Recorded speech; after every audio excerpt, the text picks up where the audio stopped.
अस्सलाम वालेकुम स्टूडेंट्स। आज हमारे पास है exercise 1.2 chapter number 1 matrices Peshawar board का क्लास 9 का मैथ्स है। क्वेश्चन नंबर 1 है right transpose of the following matrices. हमने इसमें ट्रांसपोज फाइंड करना है। ट्रांसपोज का मतलब होता है टू एक्सचेंज प्लेसेस। इसमें हमने रोज़ को कॉलम में चेंज करना है या शिफ्ट करना है, ठीक है।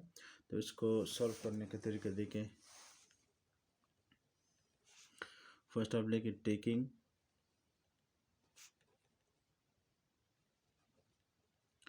Transpose on both sides. इसका तरीका है कि पी आप लेके इसके ऊपर एक स्मॉल सा टी लगाएं, ठीक है, ऊपर इस तरह ये मैट्रिक्स लेके 1 2 3 और 1 और इसके ऊपर भी आप टी लगाएं, यानी ट्रांसपोज। पी ट्रांसपोज अपनी जगह पर, इस टी को हटा दें और इस जो ये आपके पास रो है इसको कॉलम में लेके 1 2 को आप इस शक्ल में लेके, ठीक है।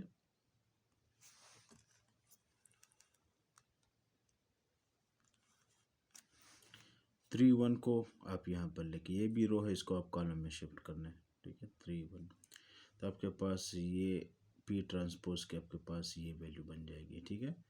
ये रो है इसको आप कॉलम की शक्ल में लेके, ये भी रो है इसको भी आप कॉलम की शक्ल में लेके, इसको हम कहते हैं ट्रांसपोज। सेकंड पार्ट है क्यू मैट्रिक्स आपके पास गिवन है, ये भी इसी तरह अपने इसको सॉल्व करना है, ठीक है। क्यू इसके ऊपर आप टी लगाएं इस तरह एल एम एन पी, इसके ऊपर भी आप टी लगाएं, ठीक है। क्यू टी अपनी जगह पर। अब ये टी, इस टी को हटाएं और इस ये जो रो है इसको आप कॉलम की शक्ल में लेके एल एम, और ये आपके पास रो है इसको आप कॉलम की शक्ल में लेके, ये आपके पास क्यू ट्रांसपोज की वैल्यू आ गई, ठीक है। इस तरह पार्ट 3 है आर, इसके ऊपर भी टी लिखें 6, इसके ऊपर भी टी लिखें, ठीक है। आर टी को इसी तरह रहने दें और इससे टी हटाकर ये रो भी है कॉलम में है तो इसको आप इसी तरह लिखें, इसकी पोजीशन सेम ही रहेगी, ठीक है। तो ये आपके पास थर्ड पार्ट भी इसका हो गया। पार्ट 4 है एस इज इक्वल टू, ये आपके पास मैट्रिक्स के मैंने -5 1 -2 1 4 4, ठीक है। सेम मेथड है एस, इसके ऊपर आप टी लगाएं, यह मैट्रिक्स दोबारा लिखें -5 1 -2 1 4 4 और इसके ऊपर ट्रांसपोज का साइन लगाएं टी। ये एस टी अपनी जगह पर। यहाँ से अब हमने टी को हटाना है, लेकिन इसको अब हमने ये जो फर्स्ट रो है -5 और 1 इसको कॉलम की शक्ल में लिखना है, मतलब -5 और 1 इस तरह। सेकेंड रो को सेकेंड कॉलम में लिखें -2 1, फिर 4 और 4 को कॉलम की शक्ल में लिखें, ठीक है। तो ये आपके पास ट्रांसपोज बन गया। लास्ट पार्ट है अब हमारे पास टी, तो सेम मेथड है टी लिखे, इसके ऊपर ट्रांसपोज का साइन लगाए 6 7 8 13 1 3 2 4 और 5, इसके ऊपर भी आप ट्रांसपोज का साइन लगाएं। टी ट्रांसपोज अपनी जगह पर। ये फर्स्ट रो है इसको आप कॉलम की शक्ल में लेके 6 7 8, सेकेंड रो को कॉलम की शक्ल में लेके 13 1 और 3, ये जो रो है आपके पास 2 4 5 2 4 5 इसको कॉलम की शक्ल में लिख लें, ये आपके पास ट्रांसपोज हो गया, ठीक है। उम्मीद है आपको क्वेश्चन 1 की समझ आ गई होगी। क्वेश्चन 2 है which of the following matrices are transpose of each other. आपके पास इसमें 4 पार्ट्स गिवन है 1 2 3 4। हमने सिंपल इसमें ये फाइंड करना है कि इसमें कौन से मैट्रिक्स आपस में ट्रांसपोज है, मतलब वो एक दूसरे का ट्रांसपोज है। तो आप सिंपली इसका ट्रांसपोज, अब हम ट्रांसपोज को फाइंड करना समझ चुके हैं। आप इसके ऊपर टी लगाएं और यहाँ पर ये मैट्रिक्स लिखें A1 A2 B1 B2, ठीक है, और इसके ऊपर ट्रांसपोज का साइन लगाएं।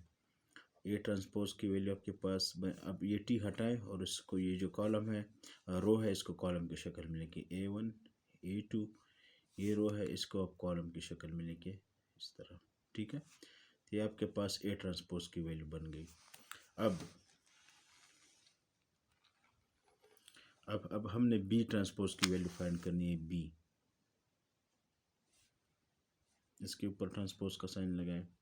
A1 B1 A2 B2 और यहाँ पर ट्रांसपोज का साइन लगाएं। ठीक है, बी ट्रांसपोज अपनी जगह पर। अब यहाँ से टी का साइन हटाकर इस रो को आप कॉलम में चेंज करें। A1 B1 बन जाएगा, A2 और B2 इसको कॉलम की शक्ल में लिख, तो ये आपके पास बी ट्रांसपोज की वैल्यू बन गई।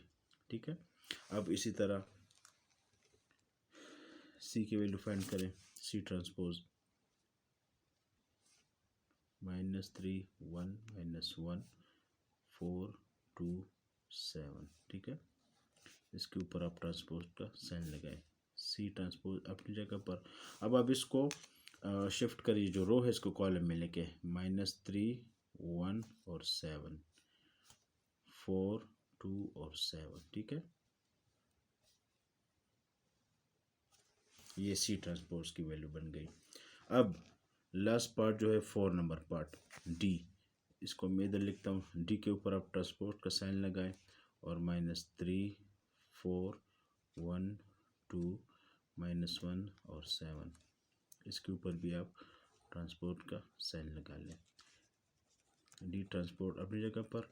इसको यहाँ से टी हटाकर इसको, ये जो रो है इसको कॉलम में लेके -3 4 1 2 -1 और 7। ठीक है, तो ये आपके पास डी ट्रांसपोज की वैल्यू आ गई। अब स्टूडेंट्स आप चेक करें इसमें कौन से ट्रांसपोज आपस में इक्वल हैं। देखिए, अगर आप गौर से देखें, ए ट्रांसपोज की वैल्यू आपके पास A1 B1 A2 B2 बन रही है और बी ट्रांसपोज की वैल्यू आपके पास A1 A2 B1 B2 बने, मतलब ये ट्रांसपोज आपस में बिल्कुल सेम है। तो it means A is transpose of B और A and B are transpose of each other. ठीक है, ईच अदर। इसी तरह अगर आप सी ट्रांसपोज की वैल्यू पुट चेक करें, C T is equal to -3 4 1 2 7, ये से बन रहा है। ठीक है, और आप डी ट्रांसपोज की वैल्यू आप चेक करें, -3 1 -1, ये देखिए सी के बिल्कुल बराबर आ रही है। ठीक है, ये सी के बराबर आ रही है, तो आप कह सकते हैं कि C and D are transpose of each other. मतलब कहने का मतलब ये, अगर आप सी ट्रांसपोज की वैल्यू सी ट्रांसपोज लेते हैं तो उससे डी बन जाता है, अगर आप डी का ट्रांसपोज लेते हैं तो इससे सी बन रहा है। ठीक है, इस तरह अगर आप देखिए ए का ट्रांसपोज लेते हैं तो इससे ये बी बन रहा है, अगर आप बी का ट्रांसपोज ले रहे हैं तो ये देखें आपके पास ए की वैल्यू बन रही है। तो इसलिए हम कह सकते हैं कि ए और बी आपस में ट्रांसपोज है और सी और डी आपस में ट्रांसपोज है। Thank you very much.